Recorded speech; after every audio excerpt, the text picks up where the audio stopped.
saqué un pedazo, la mujer me imprimió un pedazo, me Ajá. imprimió donde están los libros y habla sobre qué hablan, o sea, viene un recorte donde dice de qué trata el libro. Sí, señor.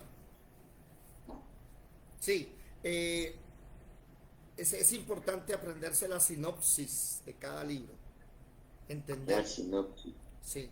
Am, eh, Aprenderse los libros de la Biblia, el orden de los libros, es muy importante para poder manejarla bien.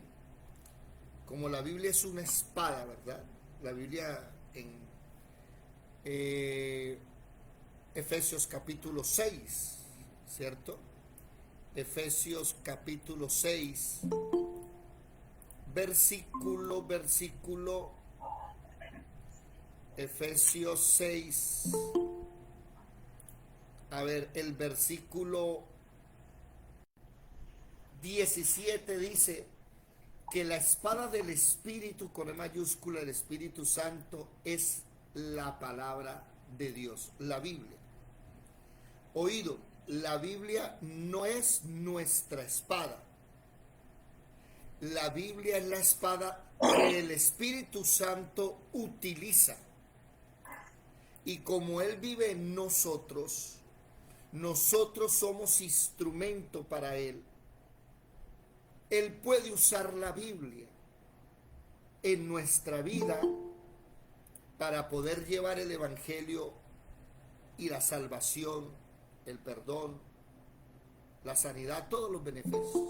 Ahora, como la Biblia es una espada, usted debe saber manejarla. Por eso hay que aprenderse los libros de la Biblia, ¿cierto? Eso es lo que decía Ramón, que se los está aprendiendo. Ahora, si usted usa una espada y no sabe manejarla, va a terminar hiriéndose a sí mismo. Marelvis, buenos días. Si puedes, por favor. Ah, no, yo lo hago desde acá. Muy buenos días a todos. ¿Cómo están? ¿Cómo amanecen? Dios les bendiga. Buenos días, Buenos Señor, días. igual. Buenos días. Buenos días. Qué alegría que están por acá. Ah, tiene apagado el celular Alberto. Bueno, vamos a dar inicio entonces, como siempre, 31 de agosto del 2023. Ya son las 5 de la mañana. Muy buenos días a todos los presentes en esta bella mañana. Una vez más delante del Rey de Reyes y Señor de Señores, Yahshua HaMashiach. Bienvenidos. ¿Qué pasó acá? Ah, tenía quitado el volumen. Ahora sí. Me emocioné. Buenos días.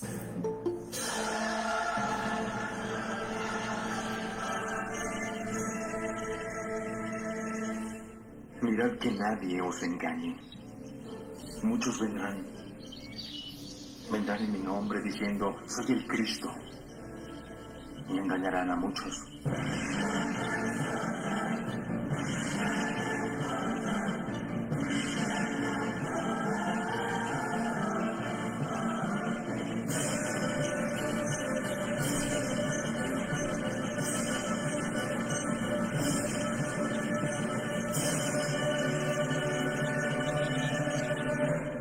Bueno, estamos estudiando el segundo libro de Samuel. Segundo libro de Samuel. Ya estamos terminando. Capítulo 24 y estamos en el, ¿cómo se llama? En el video número 13. Interesantísimo. Capítulo 24, video número 13. Hemos estudiado, a ver, hemos estudiado, ¿sí?, que David, el rey David, no era, perdón, el rey David es el tercer hombre más importante de los judíos, el cuarto para nosotros, pero para los judíos el tercero, porque el primero para nosotros es Jesucristo, un judío. Pero, como los israelitas no creen que Jesucristo es el Mesías, lo rechazaron. Entonces, el primero para ellos es Abraham, el segundo para ellos es Moisés y el tercero es David. Pero leyendo el libro de Samuel, los dos libros de Samuel, nos hemos dado cuenta que David no es una persona o no fue una persona muy recta y correcta. Cometió muchos errores, tomó decisiones inadecuadas. Fue una persona que traicionó a sus amigos. Fue una persona que traicionó a Dios. Fue una persona que el mismo enemigo lo incitó a hacer cosas que no debía. Pero al final de la historia, con todos sus errores, David fue el primero en vivir en la gracia. Oído, no está el pacto de la gracia, pero David ya vivía en la gracia. Y en sus últimos días, lo último que David hace es una obra para Dios. En el segundo libro de Samuel, en el capítulo 10, vámonos para el capítulo 10, por favor. ¿Sí? Capítulo 7. ¿Sí? ¿Quién lee el versículo 1 al 3, por favor? Buenos días. Buenos días, Julieta. Segundo libro de Samuel, capítulo 7, en adelante. Aconteció que cuando ya el rey habitaba en su casa, después que Jehová le había dado el reposo de todos sus enemigos alrededor, dijo el rey al profeta Natán: mira, ahora yo habito en casa de cedro y el arca de Dios está entre cortinas.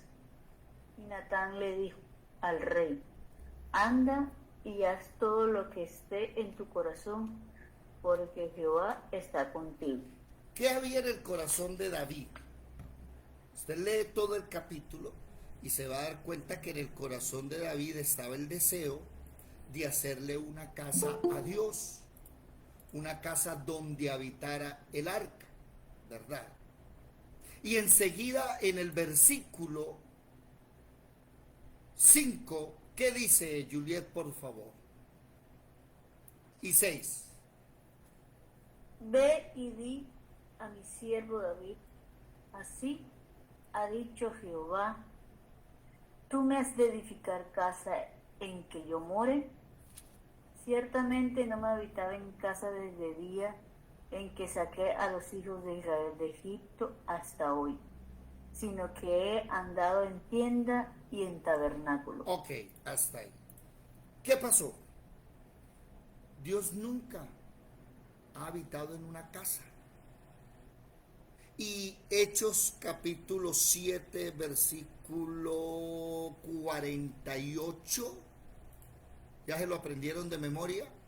Hechos 7, verso y versículo son diferentes. Versículo 48 dice: si bien el Altísimo no habita en templos hechos de mano. Y además súmele siempre a ese versículo Hechos capítulo 17, Hechos 17, versículo 24. Esos van de la mano siempre. Dice el versículo 24: el Dios que hizo el mundo y todas las cosas que en él hay, siendo Señor del cielo y de la tierra, no habita en templos hechos por manos humanas. Volvamos al segundo libro de Samuel, capítulo 7. Dios le dice a David: el sentimiento que tú tienes de hacerme una casa es un sentimiento bonito, aunque yo no habito en casas. Vamos a hacer algo. Soy yo el que va a edificarte una casa a ti. Interesante. ¿Sí? En el capítulo 7 de segundo de Samuel, Es Dios el que le dice en el versículo 10, no, en el versículo 11. ¿Qué dice el versículo 11, Juliet, por favor, de segundo de Samuel? Desde el día en que puse jueces sobre el pueblo de Israel, y a ti te daré descanso de todos tus enemigos. Asimismo Jehová te hace saber que él te hará casa. Nótese que Dios le dice a David, soy yo el que te va a hacer a ti una casa. Y usted se lee todo el texto y empieza a aparecer versículos mesiánicos. ¿Qué significan mesiánicos? Que tienen que ver con Jesucristo. De David nace Jesucristo muchos años después. David es el tatarabuelo de Jesucristo. Ahora, nótese que el ser humano David desea hacer algo al Señor, pero es el Señor el que le dice, no, soy yo el que te voy a hacer una familia a ti. Y quiero aprovechar este instante para invitarlos a todos ustedes, mis amados hermanos, a compartir el logotipo de nuestro nuevo trabajo que vamos a llevar a cabo, Deuteronomio capítulo 6, versículo 4 al 9. Este va a ser, hemos entendido en este tiempo que los diferentes estados, el colombiano, el venezolano, el panameño, allá Jorge Freites, el ecuatoriano, ¿dónde anda Jorgito? Ah, bueno, Jorgito no puede venir en las mañanas. Se está levantando contra la familia y están viniendo políticas. Por eso la bandera de la familia, ¿sí?, que levanta la Biblia como protección para su hogar, papito y mamita juntos. Leamos Deuteronomio capítulo 6, por favor, versículo 4 al 9. ¿Quién lo puede leer si es tan amable? Deuteronomio capítulo 6, versículo 4 al 9. Deuteronomio capítulo 6, versículo del 4 al 9. Oye Israel, Jehová nuestro Dios, Jehová uno es, y amarás a Jehová tu Dios de todo corazón, y de toda tu alma, y con todas tus fuerzas. Y estas palabras que yo te mando hoy harán sobre tu corazón, y le repetirás a tus hijos, y hablarás de ellas estando en tu casa, y andando por el camino, y al acostarte, y cuando te levantes. Y las atarás como una señal en tu mano, y estarán como frontales entre tus ojos, y las escribirás en los postes de tu casa y en tus puertas. Esa es la meta de Dios realmente desde el inicio. Dios buscó un Adán y una Eva para caminar con ellos. Dios buscó a Enoc, caminó con Enoc. Dios buscó un Abraham. ¿Por qué Dios buscó a David? Háganse esa pregunta. Y le dice a Samuel, me voy a buscar un hombre conforme a mi corazón. Y enseguida usted lee la historia de David, dice un momentico, David conforme al corazón de Jehová. A ver, traicionero, homicida, adúltero, mejor dicho, ¿ese es el hombre conforme al corazón de Jehová? Sí. ¿Por qué? Porque es el hombre que nunca cometió dos veces el mismo pecado. Con el respeto que todos ustedes merecen, David Mencozafra ha caído más de 20 veces en el mismo pecado. Hasta el día en que Dios te liberta. David fue un hombre que caminó excelente y acumuló una riqueza tan grande que en el capítulo 24, cuando el ángel de Jehová está matando gente, el profeta Natán Bueno, David se arrepiente, ¿no? Váyanse al capítulo 24. David se arrepiente. Y le dice en el versículo 17, segundo de Samuel, capítulo 24, versículo 17, Yuli, o quién está por ahí que lo pueda leer rápido. Segundo libro de Samuel, capítulo 24, versículo 17. Y dijo David a Jehová, cuando vio el ángel destruía el pueblo, yo pequé, yo hice la maldad. ¿Por qué hicieron estas ovejas? ¿Qué hicieron estas ovejas? Te ruego que tu mano se vuelva contra mí y contra la casa de mi padre. Y David Y acepta, Gad vino a David. Yuli, y David acepta su pecado y le dice a Dios, mátame a mí. Pero como en unos capítulos anteriores Dios había hecho pacto con David, no lo puede matar porque le va a hacer una casa a David. Y dice que es una casa que va a ser fija, va a ser eterna. Dios no puede ir contra su propio pacto. Entonces, ¿qué hace Dios? Perdona el pecado de David. ¿Y cuál es el deber de David? Lo que decía la Torá. Siga por favor el versículo 18, por favor. Antes de leer Y Yuri, Gad vino. antes de leer Ramoncho, levantaste la mano, cuéntanos. David sabía que el Señor tenía un pacto con él, pero él no le interesaba nada de eso. Al final, o sea, no le interesaba nada de eso en el sentido de que cuando hacía lo malo buscaba corregir. Por ejemplo, tuvo misericordia de toda esa gente que estaba muriendo, que no hallaba ni qué hacer, desesperado porque el pueblo estaba muriendo. Y sentía ese dolor de hermano hacia los demás, ¿no? Sí. Porque ahí habla que, pues imagínense, Dios no lo tocó a él y fue y tocó a los otros y como diciéndole, por culpa mía, mire, ellos están sufriendo, ¿no? Sí. Y hacer algo. Y hoy en estos tiempos, ¿quién va a hacer eso? Nadie, ¿no? Bueno, muy pocas personas. La verdad deja morir a todo el pueblo. Y me salvo yo en mi casa así mucho. Pero David ama Jerusalén. Luz Dari, levantaste la mano. Pero él también sabía que tenía un pacto y que Dios iba a tener misericordia. Sí, esa es la respuesta. David sabe del pacto. Es más, bueno, no sé si esto le pasa a ustedes, pero cuando iba caminando en la juventud, torcido, y el día en que por problemas de los paramilitares eso, a su servidor con 25 años le pareció fácil en su juventud venirse caminando desde Santa Marta hacia Bogotá.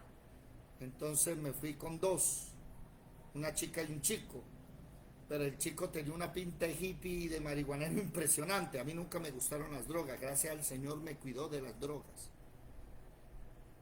Y estando en el Alto del Vino, llegando a Bogotá y aquí en Bosconia, no, en el cruce de Chiriguaná, 2 veces nos amenazaron de muerte los paramilitares. Porque en esa época, ustedes saben que los paramilitares gobernaban Colombia. Y recuerdo que mis compañeros llorando, porque los hombres armados ya venían y nosotros huyendo, que una señora nos dijo, si un carro, una moto, lo que sea va a pasar, tírense al monte porque ellos pasan fumigando con las ametralladoras. Y uno nos dijo, se van ya de acá, les doy 10 minutos para que desaparezcan. Y mis compañeros llorando. El amigo mío, el hippie, amigo no, conocido, orinándose en los pantalones. Porque es un estrés fuerte, que sepa que uno lo van a matar. Ay, la señora nos dice, llegamos a tomar un tinto ahí, váyanse muchachos que anoche mataron 2. Y recuerdo que llegó un momento en que se nos acabaron las fuerzas y les dije a ellos, esperen muchachos, no lloren, hoy no vamos a morir. Me acordé de las palabras del apóstol Pablo, cuando le dice al centurión que lo cuidaba, al guarda que lo cuidaba en el barco cuando lo llevaban camino a Roma, preso. Él le dice: hoy nadie va a morir porque Dios tiene un propósito conmigo. Y le dije a ellos: no, hoy no nos vamos a morir porque yo sé que mi mamá ora, dije así, y Dios tiene un propósito conmigo y no lo ha hecho.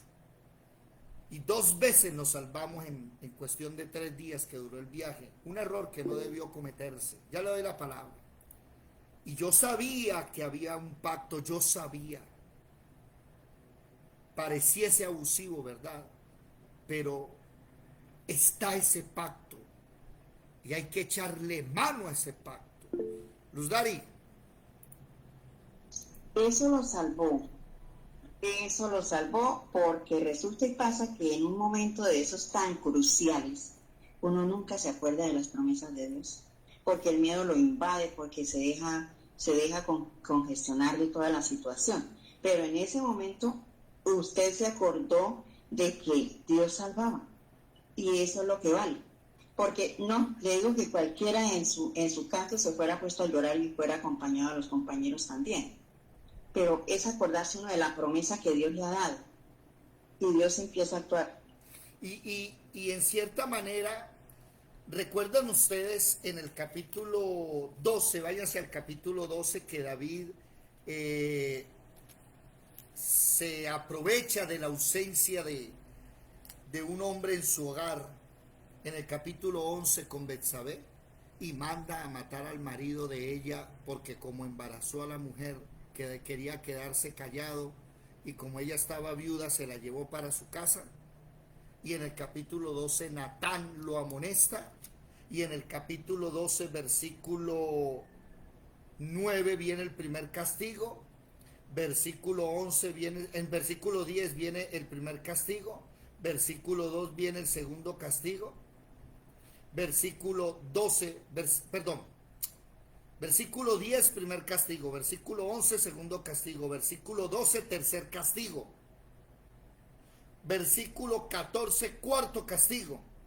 Pero el versículo 13 dice: entonces David dijo a Natán: pequé contra Jehová. Y Natán dijo a David: también Jehová ha remitido tu pecado, no morirás. Y enseguida el cerebro de cualquier estudioso de la palabra va a estallar y va a decir: un momento, ¿qué pasó? ¿Cómo así que Natán le está diciendo a David que su pecado ha sido redimido, si David no ha hecho conforme a la ley de llevar un carnero para la expiación de sus pecados? Y ahí es donde entendimos que había una promesa de un redentor. Desde hace rato se viene hablando: pondré enemistad entre ti y la simiente, y tu simiente, le dijo a la serpiente, pondré enemistad entre ti, entre ti y la mujer, entre tu simiente y la simiente de ella. ¿Para dónde voy yo? David, con todo lo malo que fue, con todos sus errores, tenía un pacto con Dios. Y David le había dicho en capítulos anteriores: te voy a hacer una casa, y Dios le dijo: no, yo te la voy a hacer. Pero David siguió persistiendo. Y en el capítulo 24, versículo 18, ¿qué dice, Juliet, por favor? Y Gad vino a David aquel día y le dijo: sube y levanta un altar a Jehová en el área de Arauna, en la era Jebuseo.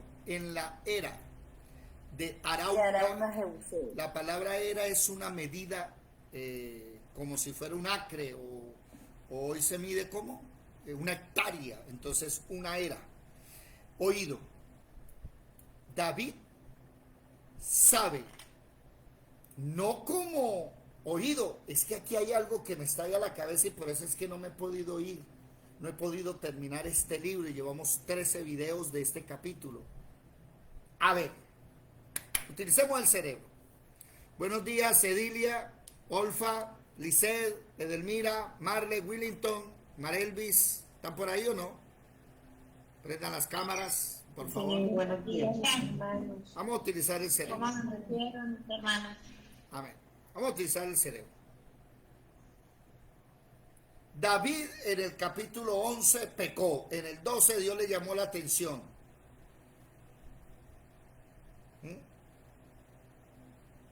Dios lo empieza a castigar. Primer castigo, tan, tan, tan. Segundo castigo, tan, tan, tan. Tercer castigo, tan, tan, tan. Y él dice, perdóneme, perdóneme, perdóneme. Y Dios le dice, listo, yo te perdono. Pero viene un cuarto castigo, tome, listo. No hubo sacrificio. ¿Por qué aquí sí? Hágase esa pregunta. ¿Por qué en lo que David hizo en el capítulo 11 fue serio? ¿Qué pasó? Mire que estas cosas son las que nos hacen estallar la cabeza a una persona que estudia la palabra y entiende la palabra y sabe por qué no hizo lo mismo que en el capítulo 12. ¿Por qué en el capítulo 12, sin ningún sacrificio, Dios le perdona el pecado a David? ¿Y por qué aquí no? Porque aquí Porque sí. ese arrepintiente inmediatamente reconoce que pecó. Pero en los dos Porque reconoce. cualquiera en su caso se fuera puesto a renegar. No, pero espérate. A renegar. Espere. Lo que usted dice es cierto. En los dos capítulos, en el capítulo 12 él dijo yo pequé. Y en el capítulo 24 él dijo yo pequé. Pidió perdón. Pero la pregunta es, ¿por qué Dios no hizo lo mismo? En el capítulo 12 lo perdona por gracia, gratis, sin nada. En el capítulo 14 no. En el capítulo 24 no. En el capítulo 24 sí le dice el profeta, vaya y haga sacrificios. O sea, tácitamente hablando, como dice la palabra, la Torá, que tienes que presentar sacrificios. Ramoncho, levantaste la mano. Porque el Señor le estaba agradando la manera en que lo estaba adorando. Digo yo, porque no era como que, oye, vaya mate un animal que no tiene nada que ver para que yo le perdone los pecados. Y entonces ya han agarrado la costumbre de ir matando animales y mate, y se queda libre. O sea, como cuando uno hace algo y va y sabe que con algo lo tapa y entonces peco, pero entonces voy pata, ¿no? Como el que peca y reza en pata, ¿no? Sí, sí. Entonces como algo así era lo que estaba viniendo o estaba aconteciendo. Y tal vez el Señor miró que David lo estaba haciéndolo de otra manera, bueno, no sacrificando ni nada, dando de cuenta que se equivocó de corazón. Por ahí va la cosa. Pues, Por ahí va. Porque Ya, Luz, dale, ya te doy la palabra. Ojo, esta respuesta que vamos a dar no es una respuesta concreta que está en la Biblia, que está en una parte de la Biblia. Esta respuesta que vamos a dar es una respuesta que está en toda, desde Génesis hasta Apocalipsis. Dígame, Luz Dari. Porque él dijo, yo lo perdono, pero su administración se la doy. Las cosas no se van a quedar así. O sea, sí, lo perdonó, ok, sí lo perdonó, pero su castigo me lo voy a dar, o sea, su reprensión. En los dos casos hay castigo. En el primer caso, cuando se acostó con Betsabé, le dijo, 1, la espada nunca se va a apartar de tu casa. 2, se van a levantar contra ti tu propia familia. 3, tus mujeres van a ser violadas delante de todo el mundo. Y ahí fue que dijo David, yo pequé. Y le dijo, bueno, te perdono, pero 4, el niño va a morir. Aquí también. Aquí le dijo Dios, pecaste, escoge una de 3. 3 años de enfermedad. Sí, o 7 años de enfermedad, no me acuerdo. 3 castigos. Pero en los dos hubo castigo. Pero la pregunta es esta. ¿Por qué en el capítulo 12 no hay sacrificios? ¿Y por qué en el capítulo 24 sí hay sacrificios? Y la respuesta está en toda la palabra. O sea, para entender la respuesta tenemos que irnos al sacrificio de Jesús, a todo lo que pasó en la muerte de Jesucristo. ¿Cuál es la respuesta? Una respuesta que puede ser, ojo, mis respuestas no son obligatorias, ¿no? Hay que estudiar entre todos. Y yo veo una respuesta. David, en su relación personal, ¿sí?, con Dios, él maneja las cosas de una manera. Pero Dios, en su relación con el pueblo, él maneja las cosas de otra manera. Y ahí es donde yo empiezo a ver el pacto antiguo, que es este del capítulo 24, que si usted cometía un pecado tenía que llevar ofrendas. Y en el capítulo 12 yo veo el pacto nuevo, el que usted ya no necesita ninguna ofrenda, porque la ofrenda es Jesucristo. Ahí veo las dos cosas. No sé si ustedes la ven. ¿Estoy equivocado? Veo que Dios tiene una relación personal, y David en su intimidad cometió un pecado atroz. Mandó a matar a un hombre también, se quedó con la mujer, bueno, en fin, y creyó que el bebé iba a vivir. Y David y Dios en su intimidad lo trata de una manera. Pero aquí en el capítulo 24 sí le exige.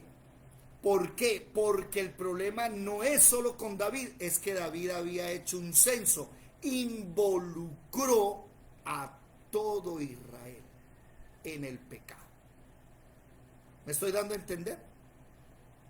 Si un judío le habla a usted y le dice, pero es que la Torá enseña que para ser redimidos los pecados usted tiene que matar un carnero, derramar su sangre, enseguida usted le dice, sí, ¿y qué pasó en el capítulo 12 de segundo de Samuel? ¿Cómo así?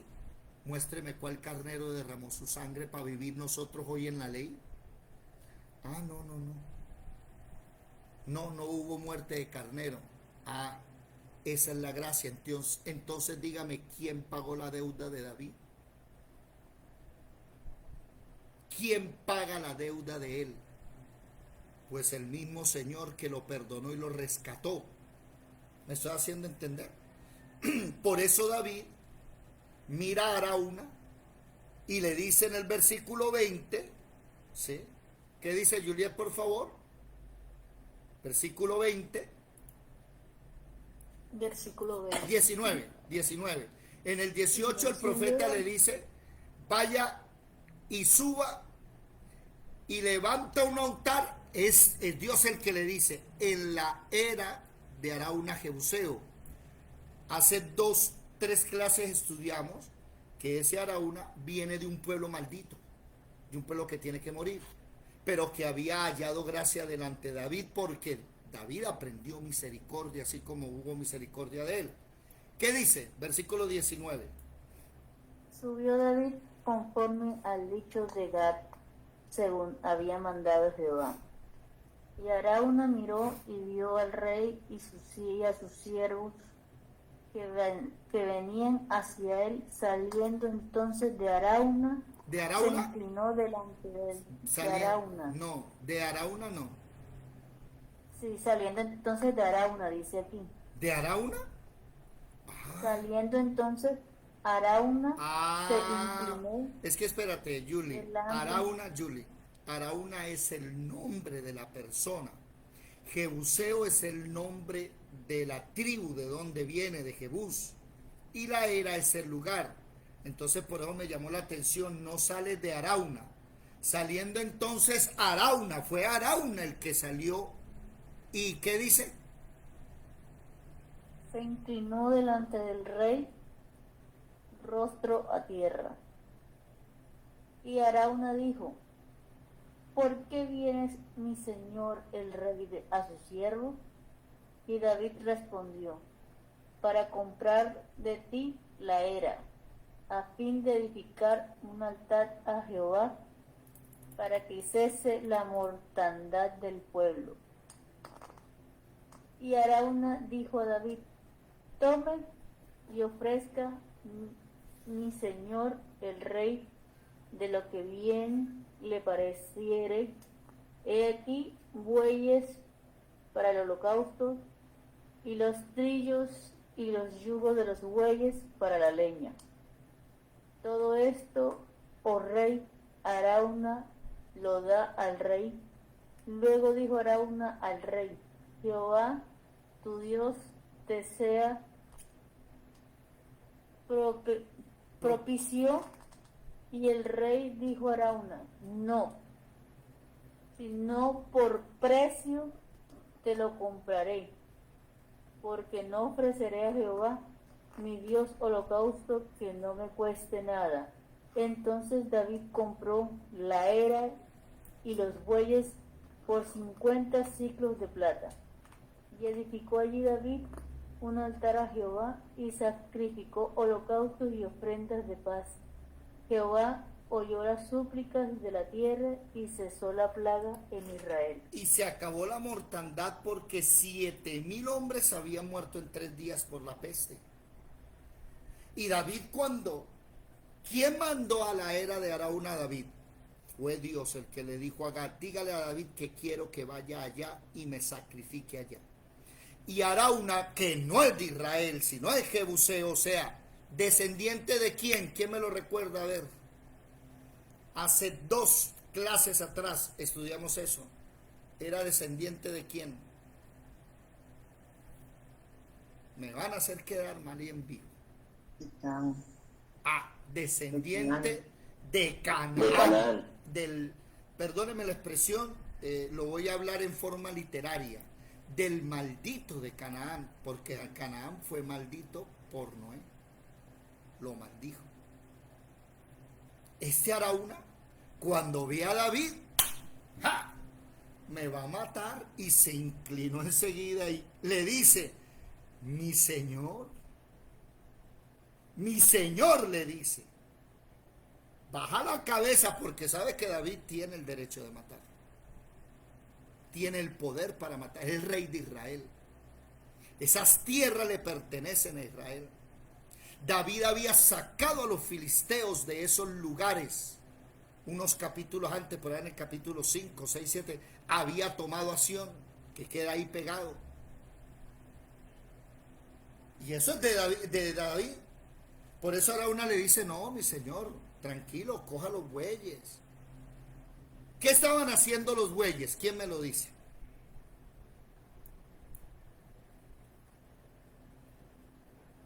Buenas. ¿Qué estaban haciendo los bueyes?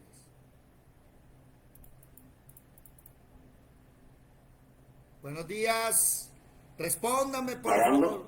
Eso. ¿Por qué? ¿Por qué lo supiste?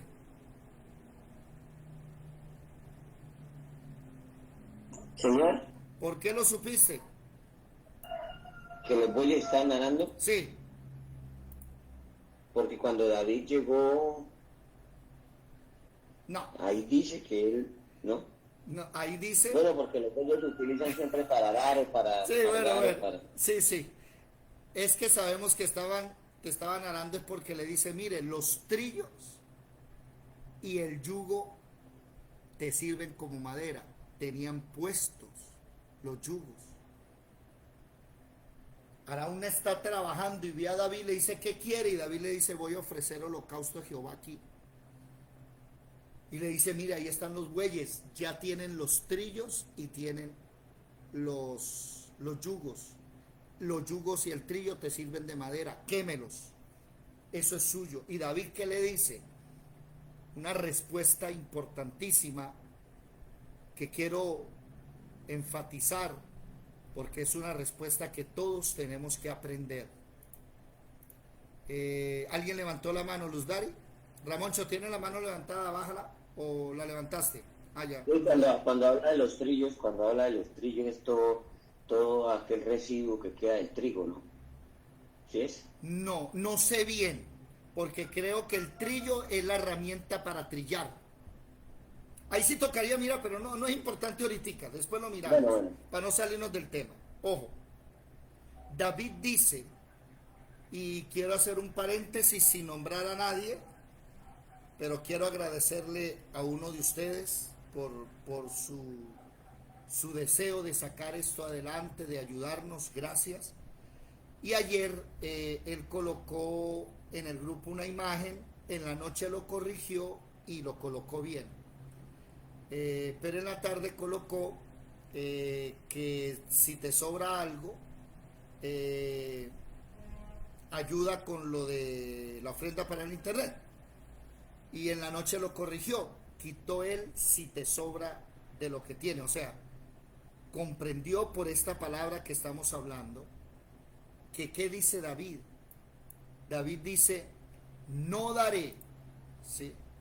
Te lo voy a comprar por precio, te lo compraré, porque no ofreceré a Jehová mi Dios holocausto que no me cueste nada. Y eso fue lo que le llamó la atención, y gracias a él entendió y lo corrigió, y eso se llama humildad. Uno hace cosas para Dios al inicio y es normal cometer errores. Cometer errores de escribió vaca con B y no con V. Son errores que no son significantes, pero hay que aprender. Y te agradezco, Dios te bendiga por lo que estás haciendo. Síguelo haciendo. Es más, voy a decir algo que va a sonar un poco raro, pero a los nuevos yo les permito que cometan errores, porque son nuevos. A los que llevan 3 años conmigo, ahí sí, pare, ¿qué pasó? Ya me conocen y saben que soy fuerte con ustedes. Pero los nuevos, dice la palabra, a los débiles en la fe, no contiendan con ellos sobre opiniones. Uno a los nuevos no empieza a opinar cosas, déjenlos que hagan, déjenlos que tomen la iniciativa y déjenlos que cometan los errores. Y aquí David lanza una frase que la iglesia cristiana tiene que aprender. No voy a dar a Dios ofrenda que no me cueste. Se me vino a la mente la canción, hace muchos 20 años se cantaba una canción que decía, no te dará ofrenda que no me cueste nada. ¿Te cuesta lo que estás haciendo? Vas bien. Disciplina. Levantarse temprano, orar, a leer la palabra, es difícil.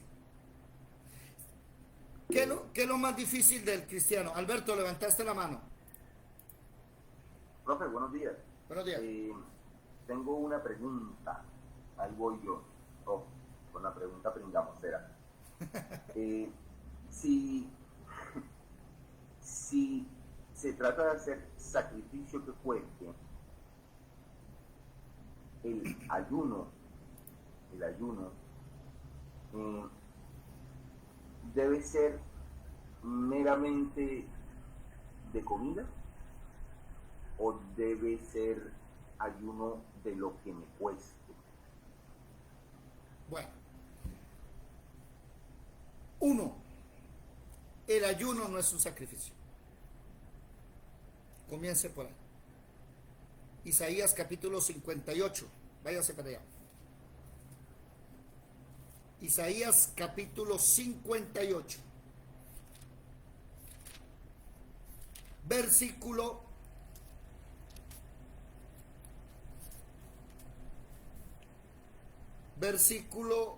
4, ¿qué dice?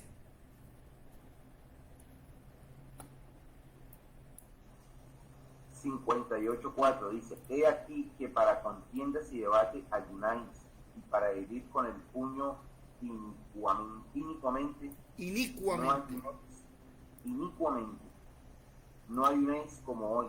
...porque vuestra voz sea oída en lo alto. Inicuamente, punto y coma. Y le da una orden, no ayunéis como hoy para que vuestra voz sea oída en lo alto. Alberto, ¿quieres que Dios te oiga? No tienes que ayunar. El problema, y es que ese es otro tema que no vamos a tocar hoy, solamente te lo digo así. La gente cree que ayunar es una especie de ofrenda a Dios, que a Dios le va a agradar. Y si tú te lees toda la Biblia como nosotros hicimos hace 2 años atrás, ¿recuerdas Marle? ¿Recuerdas Lisette? ¿Quién más estuvo ahí? Yadira no vino hoy. Recuerdan los que estuvieron en ese ayuno de 4 días. 4 días hicimos un ayuno. Y lo primero que hicimos durante los 4 días fue leernos todos los versículos del ayuno de la Biblia, desde Génesis hasta Apocalipsis. ¿Y sabe qué nos dimos cuenta? 1, el ayuno no nació de una orden de Dios. El ayuno nació de la tristeza del ser humano por la muerte de una persona, no quiso comer. El ayuno nace por la tristeza. 2, la gente pensó que ayunando entonces Dios se agradaba. Y aquí que dice, ¿quieres que yo te escuche? No tienes que ayunar. Porque para que Dios nos oiga, ¿qué tenemos que hacer? Orar. Entonces, David, ¿para qué es el ayuno? El ayuno es para mí, no es para Dios. ¿Por qué? Porque a través del ayuno yo doblego mi carne. ¿Tengo hambre? No, no vas a comer. Y entonces a leer palabra y orar. El ayuno no es un sacrificio para Dios. ¿Oíste, Alberto? 2, el antónimo de guerra es paz. El antónimo de blanco es negro. ¿Cuál es el antónimo de ayuno? Y nadie vaya a buscar en Google, por favor. ¿Quién me dice cuál es el antónimo de Google? El antónimo de día, noche. ¿Cuál es el antónimo de ayuno, por favor? Alberto. Saciado. ¿Cómo? Saciado. Saciado. No, pero Que no tiene hambre, claro. no, ese es el antónimo. ¿Cuál? Lo acabaste de nombrar. Saciado, llenura. No, no lo nombró, perdón, nombró hambre. El antónimo de ayuno es comer. Cuando usted no ha comido, ¿está qué? En ayunas. Ahí está tu respuesta, Alberto. ¿Qué es ayunar? Ayunar es dejar de comer. No es ayuno de celular, por ejemplo. No es ayuno de televisión. Eso no existe en la Biblia. Todos los versículos de la Biblia que hablan de ayuno están relacionados a la comida. Ahora que la gente se quiere inventar otra cosa hoy, es diferente. ¿Lista tu respuesta? 1. Sí. Igual ahorita más tardecito de pronto lo molesto para que me aclare más sobre eso porque bueno, queda el vacío. No es molestia, tranquilo. Sí, lo que pasa es que nos llevó 4 días estudiar todos los versículos de la Biblia de ayuno y nos dimos cuenta que el ayuno no es una orden de Dios.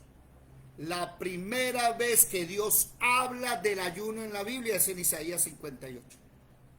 Y lo primero que les dice es, dejen de estar creyendo que si ustedes ayunan yo los voy a oír. Para mí eso no es ayuno. Y más adelante les dice, en Zacarías, cambien ese ayuno de llanto, de chilladera, de lloradera y de ruego, y quiero que hagan una fiesta más bien. Conviertan el ayuno en una fiesta. Da la orden de convertirla en una fiesta. Pero ese no es el tema. Volvamos al tema. El tema es, ¿le estoy dando a Dios los sobrados? Ay, Dios mío. Ojo, présteme atención.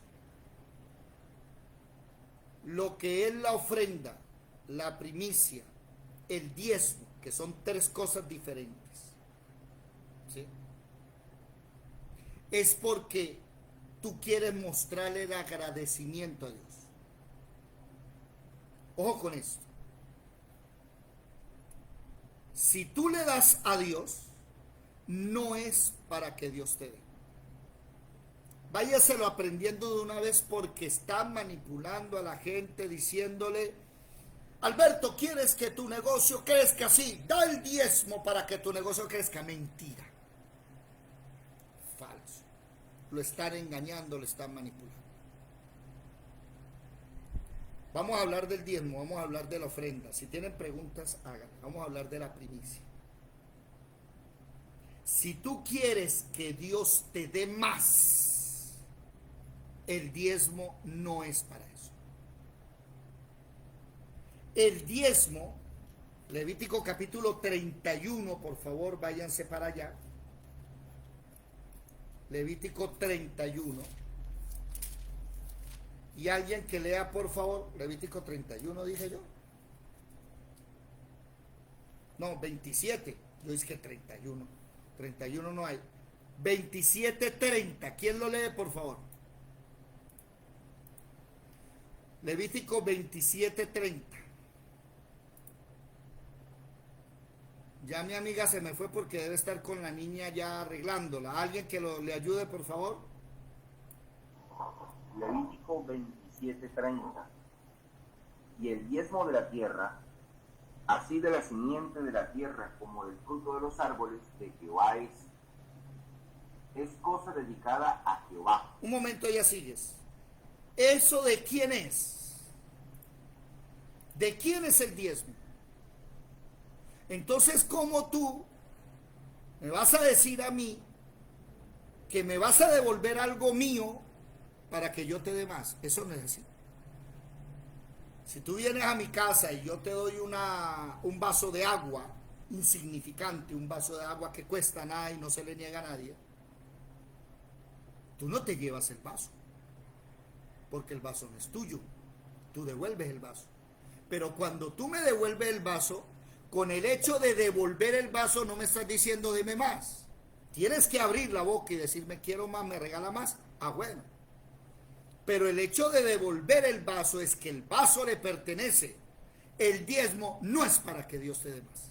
El diezmo es porque tú reconoces que eso le pertenece a Él y se lo das. Siga, por favor. ¿Qué dice? Y si alguno quisiera rescatar algo del diezmo, añadirá la quinta parte de su precio por ello. Entonces, la persona tiene su diezmo guardado y dice, voy a darlo. Pero no lo ha dado. Cosa que la Biblia dice, no retengan la ofrenda, dala enseguida, dice la palabra. Entonces, hay gente que dice, uy, tengo ese diezmo hay días, pero hubo un percance. Y la persona dice, uy, está el diezmo, lo voy a coger. Después lo repongo. ¿Qué dice ahí?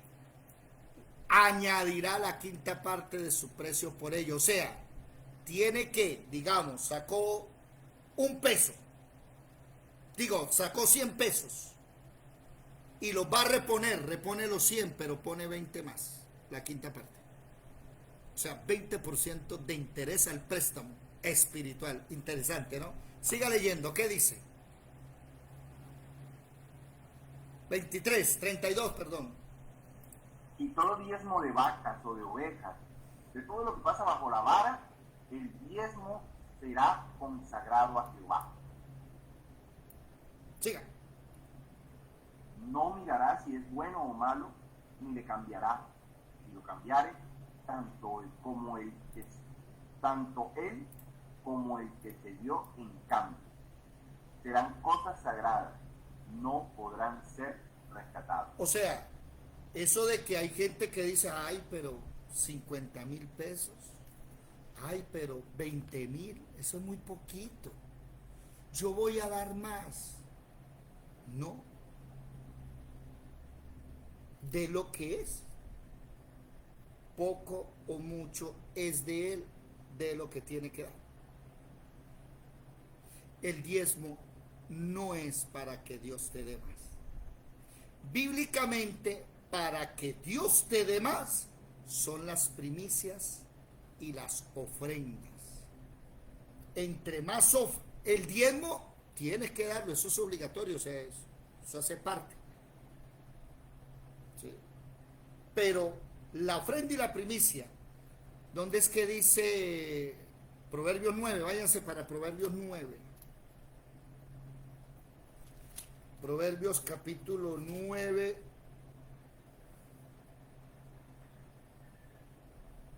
Donde dice, se me olvidó el versículo.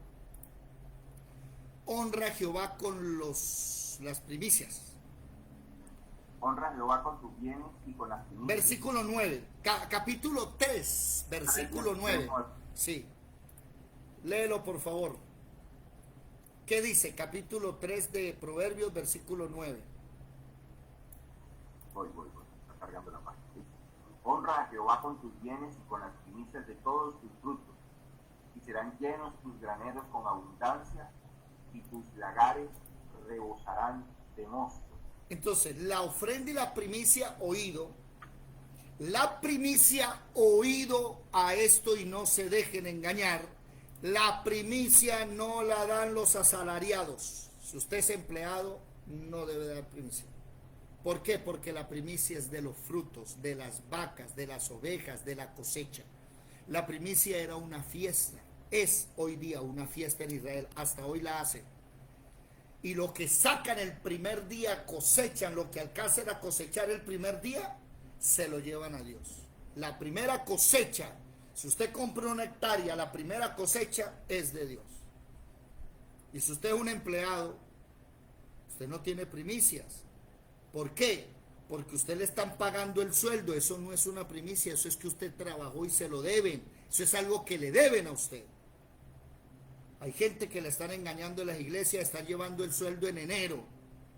No, eso no es cierto. Son los dueños de los negocios los que pueden dar primicia.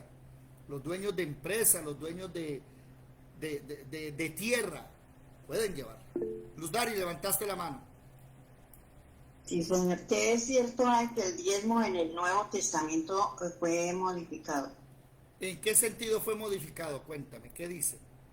Eso sí no lo sé, pero bueno, ya... no sé. Ya... He oído siempre el comentario. Bueno, déjame ya que ya te lo contesto porque eso hace parte de esto. Solo quería primero hablar de la primicia y de la ofrenda. Por favor, pásense, si son tan amables, a la otra sala que abrí. Salgan de esta, por favor, y pasen a la otra rápidamente. Y seguimos.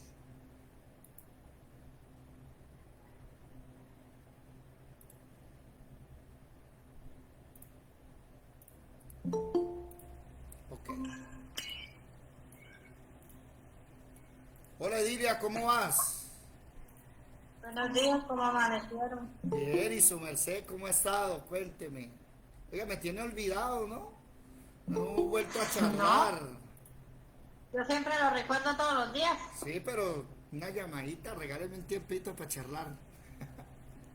Bueno, ok. Hoy charlamos más tarde. Ok. Bueno. Entonces, a ver. Las primicias son una fiesta establecidas por Dios. Sí. Números capítulo 10. Bueno, números 18. Usted va a leer acerca de las fiestas de las primicias, versículo 2. Y es que la cosecha, por ejemplo, ¿cuántas veces al año hay cosecha de mango? ¿Quién me lo dice? 2. 2. Bueno. Entonces, el primer día se le da al Señor. Miren, sépanlo, lo he vivido y lo han vivido otras personas. Por ejemplo, uno tiene su negocio y uno se le da la locura de decirle: Señor, la primera venta del día es la tuya. Hermano, llegaba gente a comprar la primera venta que las 3 siguientes ni siquiera se le comparaban. Yo no sé por qué. Y no solo me pasó a mí, le ha pasado a mucha gente. Y Dios lo probaba a uno. Si la primera venta es mía, listo. Llegaba alguien y compraba una cantidad grande. Y la segunda venta, poquito. La tercera, poquito. La cuarta, poquito. Por ahí a la quinta, ya comparaban la primera. Y uno que tenía mercancía escasa y uno era probado y decía: ay, Dios mío, ¿y ahora qué hago? Y Dios: séame fiel, yo lo prospero. Porque si usted es fiel en lo poco, ¿qué dice la Biblia? En lo mucho te voy a poner. Bueno, ya saben, las primicias son solo para dueños de negocio. Para empleados no, ¿ok? Para empleados no es. Si usted es trabajador independiente, ya usted tiene su microempresa, usted si quiere puede hacer primicias. Ahora, ¿qué dice Proverbios? Honra a Jehová con tus bienes y con las primicias de todos tus frutos, ¿Y tu lagares qué? Ya cuando me habla de lagares, ¿sí?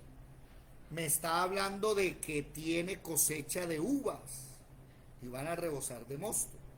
Y tus graneros, o sea que esa persona está acumulando, no es un asalariado. ¿Estamos claros ahí? No comete ese error, no es cierto. Bueno, 2. ¿Qué es ofrenda? ¿Sí? La ofrenda es algo que te nace a ti darlo. El diezmo no es ofrenda y la primicia no es ofrenda. ¿Por qué? Porque cuando veas allá en número 18, las primicias son de Dios. Vamos a leer número 18 porque no me gusta enseñar de esa manera. Vamos a tomarnos el tiempo un momentico. ¿Qué dice Números capítulo 18, por favor? Versículo 12 en adelante. ¿Quién lo lee si es tan amable? Vamos a entender por qué nacieron las primicias. Buenos días. ¿Dónde anda la gente? Números 18, 12. Alberto, ¿se me fue? Lisette, dale.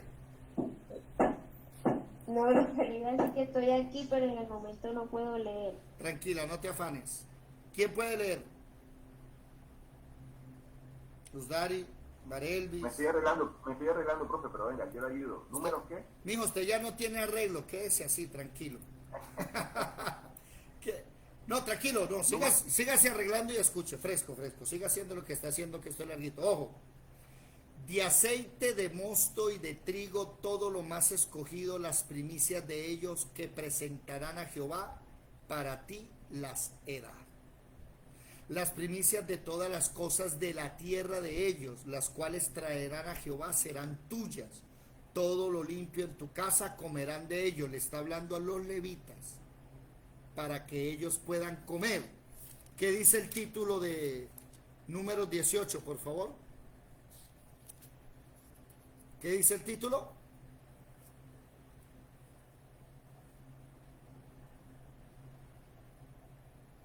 Buenas. Vamos a hacer una cosa mejor. Vamos a dejar este tema para mañana porque la mayoría ya están ocupados y no quiero abusar. Ya son las 6:03 de la mañana. Este tema lo dejamos para mañana. Mañana te contesto, Luzari, ¿oíste? Luzdarita. Se nos fueron, Alejo, quedamos solo usted y yo. ¿Cómo está, Alejo? No, yo estoy aquí. Ah, bueno, mañana te contesto eso. Porque el diezmo, Bueno, sí. el diezmo sí está en el Nuevo Testamento. Y el diezmo, la ofrenda, la primicia, mire, si usted las da bien dadas, ¿qué significa bien dadas? Como es. Porque hay gente que está dando el diezmo bajo el antiguo pacto y no bajo el nuevo. Y hay gente que no entiende que son ofrendas primicias, entonces da mal las cosas, por eso no ven prosperidad. Pero si usted lo da como dice la palabra, se va a dar cuenta que es mucha la bendición. Pero es un tema de mañana. Dime, Alberto. Profe, la primicia no tiene, o sí tiene que ver, digamos, con, por así decirlo, voy a hablar financieramente. Tiene que ser con el neto, con el bruto, o definitivamente es todo el producido de la primera venta. Bueno, ahí ya entraron unos conceptos de contabilidad, de activos, de pasivos, de esto y lo otro. ¿Cuánto vale el aire que te tomas, que respiras? ¿Cuánto vale lo que Dios te ha dado? Y Dios no te anda diciendo, bueno, me tienes que dar más de esto y lo otro. Mire, ahí ya es un consenso entre usted y el Señor, usted verá. Pero sí hay una frase que me trilla la cabeza cuando me preguntan sobre eso. Génesis, capítulo... Se lo pregunto porque normalmente se escucha a la gente preguntar por eso. En cuanto al diezmo, que si el diezmo es sobre lo producido, si es sobre el neto, si es sobre el pagado, si es sobre el bruto. Entonces es como bueno, En la Biblia, como usted siempre dice, vaya a la Biblia. En la Biblia yo sé que eso, no creo que exista el término neto, bruto, pagado, pero de pronto está manejado de otra manera. Entonces, para hablar con fundamento y decir, venga, eso no existe. Aquí está la respuesta. Génesis capítulo 28, versículo 22. ¿Qué dice? Génesis 28, 22. Sí. Dice: y esta piedra que he puesto por señal será casa de Dios, y de todo lo que me dieres, el diezmo apartaré para ti. ¿De qué? De todo lo que me dieres. Así de sencillo. ¿Sí? ¿Te acuerdas que leímos Levítico 27? ¿Dónde está? Levítico 27. Que el versículo 30 dice: el diezmo de la tierra, así de la simiente de la tierra como del fruto de los árboles, es cosa dedicada a Jehová. Entonces la persona recibe el diezmo, recibe el mango, los bananos, las ovejas, las vacas, lo que sea. Porque el versículo 32 dice: y todo diezmo de vacas, de ovejas, o sea, lo que usted sea. Entonces, ¿usted qué? Empieza a hacer cuentas. Bueno, espera un momentico, Dios, ya me llegó esto, no voy a hacer cuentas. ¿Cuánto me gasté? ¿Cuánto es? Yo no sé. Ahí acabamos de leer de todo. ¿Listo, Alberto? De todo. Ahora, Alberto, ya te doy la palabra, Olfa. Ya te doy la palabra. Alberto, escúchame. Alberto, ¿estás ahí? Sí, señor. Escúcheme esto. ¿Tú le vas a hacer cuentas a Dios? ¿Te vas a poner a hacer cuentas? Espere, Señor, porque el recibo de la luz, el recibo del gas, el recibo llegó, tengo que pagar. Cuando Dios al final te dice: mire, mijo, todo es mío y usted puede pagar, eso es porque yo se lo doy. Yo creo que no le vamos a hacer cuentas.